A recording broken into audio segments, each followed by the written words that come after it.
या इससे पहले की कोई भी सरकार, सबने चिल्ला चिल्ला कर दावे किए कि प्रदेश में जमीनों पर अवैध नहीं होने देंगे और सरकारी जमीन को तो कोई छू भी नहीं पाएगा।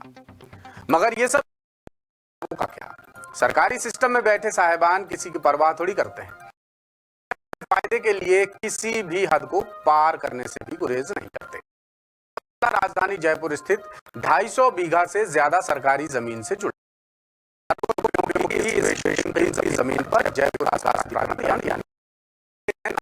कमर्शियल पर्चा जारी कर दिया, ज्वेलर्स ऑफ इंडिया नाम का अपार्टमेंट जमीन पर बन गया, जिसमें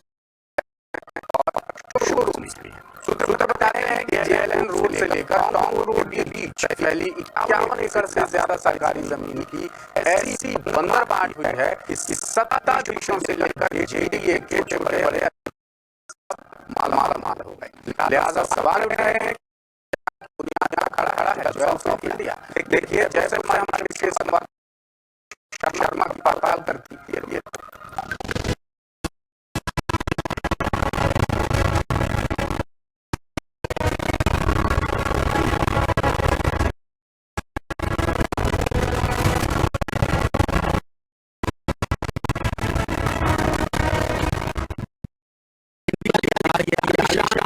देख रहे हैं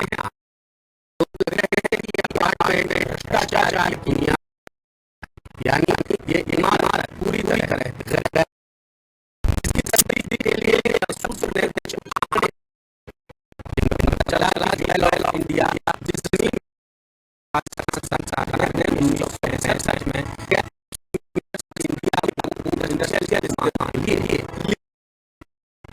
लेकिन कभी नहीं रहे यहाँ इंडस्ट्री लगाने के परिवार की जय ड्रिंक्स यानी की हैसियत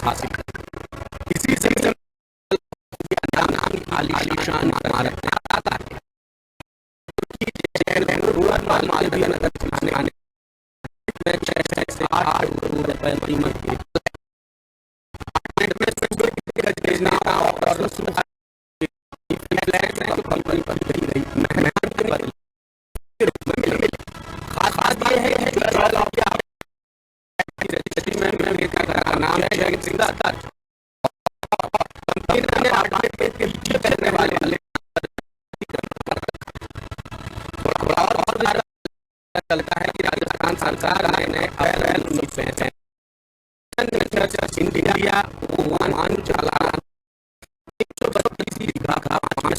और सालाना बंदर में 73 बीघा जमीन इंडस्ट्री लगाने के लिए जिसमें से 20 एकड़ जमीन 1967 में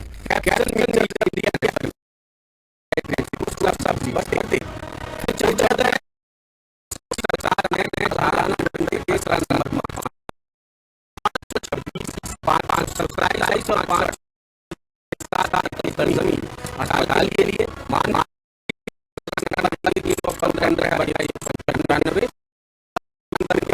नंबर 14, 15 और 16 नीलाम करने के आदेश।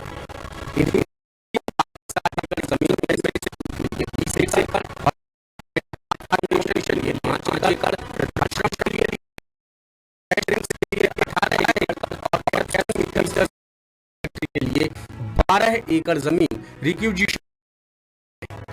1 और 2 दिसंबर 1987 के सरकार ने ढालाना डूंगर की 15 एकड़ जमीन को दान में देने के लिए सुरक्षित रख दी। इसमें यह है कि सरकार ने कैप्स्टन मीटर्स इंडिया को फैक्ट्री के लिए जमीन दी थी, लेकिन आज तक यहां कोई इंडस्ट्री ही नहीं। सालों तक सब लीज वाली जय ड्रिंक्स कंपनी का जरूर चलता रहा, यानी बिना सरकारी अनुमति के यहाँ इंडस्ट्री लगाई।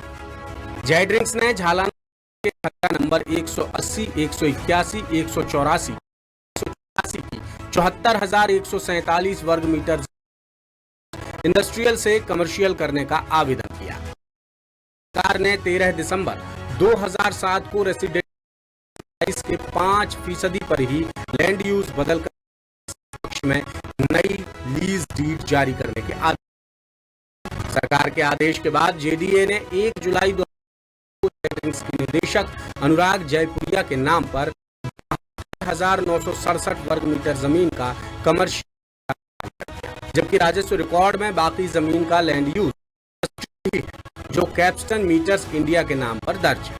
अब यह है कि सरकार ने किस आधार पर जय ड्रिंक्स के पक्ष में कमर्शियल पट्टा जारी कर दिया और जिस जमीन पर वहां पर ज्वेल ऑफ इंडिया नाम की ये बहुमंजिला खड़ी है। बात यहीं खत्म नहीं होती। कैप्स्टन ने पुष्पा जयपुरिया फाउंडेशन ट्रस्ट बनाकर सरकारी जमीन को ट्रस्ट में शामिल कर लिया और जमीन का लैंड यूज बदलने का, लेकिन जेडीए के तत्कालीन निदेशक विधि ने गड़बड़ी की आशंका जताकर सीबीआई या एसीबी से जांच की सिफारिश कर, जिसकी फाइल सरकार के इतने कि आज तक लौटकर जेडीए में नहीं आ पाई।